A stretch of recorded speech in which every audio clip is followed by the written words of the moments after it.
1 year ಆಗಿದೆ ಆದ್ರೂ ನನ್ ಪೆಟ್ ಹೀಟಿಗೆ ಬರ್ಲಿಲ್ವಲ್ಲ ಅಂತೇನಾದ್ರೂ ನೀವು ಯೋಚನೆ ಮಾಡ್ತಿದ್ರೆ ಅದಕ್ಕೆ 5 ಮುಖ್ಯ ಕಾರಣಗಳನ್ನ ಇವತ್ತು ನಾನು ತಿಳಿಸ್ಕೊಡ್ತಾ ಇದ್ದೀನಿ.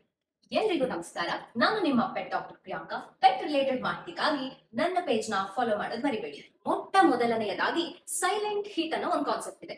ಎಷ್ಟೊಂದು ಪೆಟ್ಸ್ ಅಲ್ಲಿ ತಮ್ಮ ಫಸ್ಟ್ ಹೀಟ್ ಸೈಕಲ್ ಸೈಲೆಂಟ್ ಆಗಿರುತ್ತೆ. ಅಂದ್ರೆ ಈ ಸಿಂಪ್ಟಮ್ಸ್ ಬ್ಲೀಡಿಂಗ್ ಏನಾಗಿರ್ಬೋದು ಅಥವಾ ವೆಜೈನಲ್ ಸ್ವೆಲ್ಲಿಂಗ್ ಅಂತ ಏನ್ ಹೇಳ್ತೀವಿ ಅದು ನಮಗೆ ಕಾಣಿಸ್ಕೊಳ್ಳೋದೇ ಇಲ್ಲ. ಸ್ಮಾಲ್ ಬ್ರೀಡ್ ಡಾಗ್ಸ್ ಅಲ್ಲಿ 1 ವರ್ಷದ ಒಳಗಡೆ ಹೀಟ್ ಸೈಕಲ್ ಎಕ್ಸ್ಪೆಕ್ಟ್ ಮಾಡೋದು ಸಾಮಾನ್ಯ.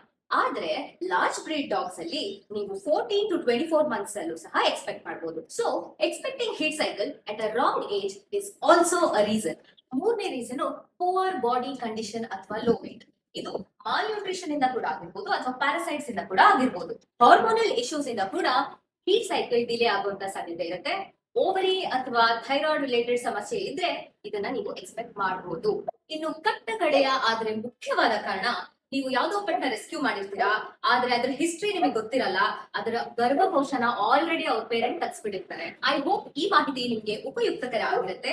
ಇನ್ ಕೇಸ್ 2 ವರ್ಷದ ನಂತರ ಕೂಡ ಈ ಹೀಟ್ ಸೈಕಲ್ ನಿಮ್ ಪೆಟ್ಗೆ ಬರ್ಲಿಲ್ಲ ಅಂದ್ರೆ ನನಗೆ ಮೆಸೇಜ್ ಮಾಡೋದು ಮರಿಬೇಡಿ.